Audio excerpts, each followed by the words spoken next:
వాడు రావాల్సిన పని లేదు, వాడు ఉండవలసిన విధానంగానే ఉంటారు. ఎందుకంటే వాళ్ళకి నిజమైన భక్తి కాదు. మీరు నిజంగా భక్తులైతే, భగవంతుని నమ్మి ఉంటే ఆయన పెట్టేటటువంటి పరీక్షలన్నింటినీ తట్టుకుని గెలవండి. దాని భక్తి మార్గం అంటారు. అంతేగాని 24 గంటలు నీ సుఖాన్ని చూసుకుంటూ నీ సుఖానికి వచ్చిన అడ్డం వచ్చిన వాళ్ళందరినీ నువ్వు నోటికి వచ్చినట్లు మాట్లాడడం ఎలా కుదురుతుంది? టాలీ అవ్వదు. నీ పూజకి దానికి కూడా టాలీ అవ్వదన్నమాట. నువ్వు ఒక నియంత్రణతోటి ఉండాలి. దీంట్లో ఎన్నో కష్టాలు వస్తాయి, ఎన్నో ఇబ్బందులు వస్తాయి, ఎంతో మంది పడదొస్తూ ఉంటారు. కానీ నువ్వు నీ యొక్క నియమాన్ని నువ్వు పాటించాలి. ఆ నియమం అనేది భక్తి కాదు, దేవుడి చుట్టూ తిరగడం పోవాలి. ఇలాంటి వ్యామోహాలు ఉంటాయి కదా, అవి ఏమి లేకుండా భగవంతుడిని అన్నిట్లో వీళ్ళందరిలోనూ అమ్మవారిని చూసేటటువంటి తత్వం ఉన్న వాళ్ళు మాత్రమే వేసుకోవాలి.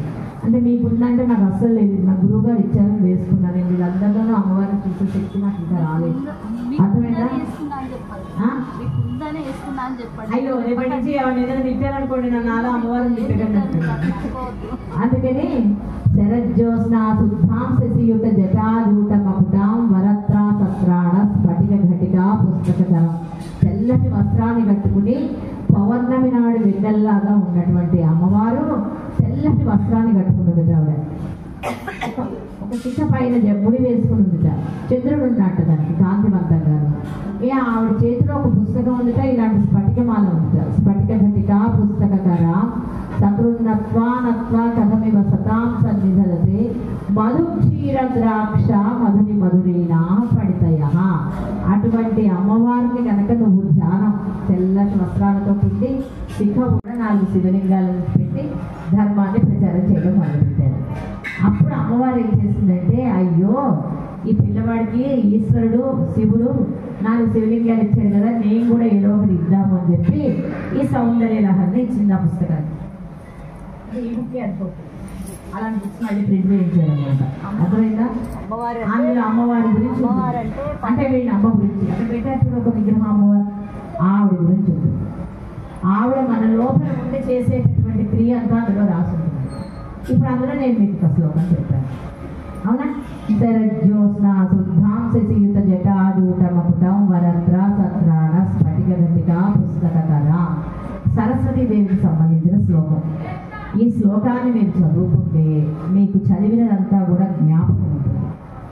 మీరు తప్పు పనులు చెయ్యరు, ఎప్పుడు మంచి పనులు చేస్తారు. అంటే ఇక్కడ అంతా కూడా ధర్మం పోయింది, ఎవరు కూడా పూజ చేయట్లేదు, గణేష్ చతుర్థి చేయట్లేదు, వినాయక చవితి చేయట్లేదు, వినాయక చవితి గణేష్ చతుర్థి, దీపావళి చేయట్లేదు, అలాగే తపాసులు కాల్చట్లేదు, సంక్రాంతి పండుగ చేయట్లేదు, దసరా పండుగ చేయట్లేదు, ఏమి చేయట్లేదు. ఎంతసేపు తింటున్నారు, రకరకాల డ్రెస్సులు వేసుకుని తిరుగుతున్నారు, ఏం చేయాలి అని అడిగారు. అప్పుడు ఈశ్వరుడు ఏం చెప్పాడంటే 4 శివలింగాలు ఇచ్చి భారతదేశంలో 4 మూలలా వీటిని స్థాపించి ధర్మాన్ని ప్రచారం చేయమని చెప్పారు. అవి ఏమేమి ఊళ్ళంటే పూరి, చెప్పండి ఊరు, పూరి, ద్వారక, బదరి, శృంగేరి. పూరి, ద్వారక, బదరి, శృంగేరి. శరజ్యోత్స్నా శుద్ధాం శశియుత జటాజూట మకుటాం వరత్ర సత్రాణ స్ఫటిక ఘటికా పుస్తకధరాం సకృన్నత్వానత్వా కథమివ సదాం సన్నిధదతే మధు క్షీర ద్రాక్ష మధురి మధురీణా ఫణితయః. శరజ్యోత మకుటాం వరత్ర సత్రాణ స్ఫటిక ఘటికా పుస్తక కరాం సకృన్నత్వా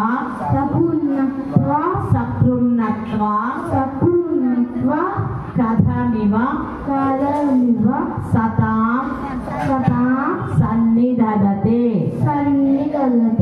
మధు క్షీర ద్రాక్ష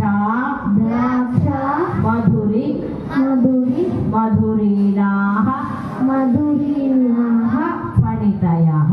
ఫణితయః. ఇప్పుడు నేను చదువుతాను, ఒకసారి వినండి. అర్థం చెప్తా. చేస్తాయి